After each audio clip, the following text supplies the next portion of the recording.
সব সম্পর্কই সুন্দর। কিন্তু এই সুন্দর সম্পর্কর মধ্যে যখন স্বার্থ চলে আসে, তখন আর কোনো সম্পর্কই সুন্দর থাকে না।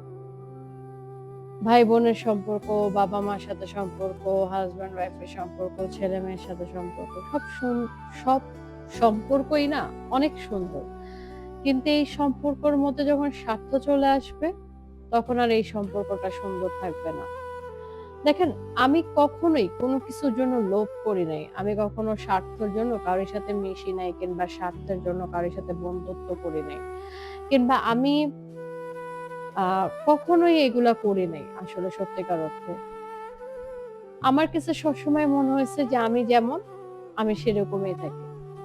আমি যখন আয়নার দিকে নিজেকে দেখি, নিজের সাথে নিজের চোখে চোখ রেখে কথা বলি, তখন আমার মনে হয় যে না, আমি ঠিক আছে। কারণ আমি তো কোনো স্বার্থের জন্য কারো সাথে মিশি না। আমি তো কোনো স্বার্থের জন্য কারো সাথে সম্পর্ক রাখি না।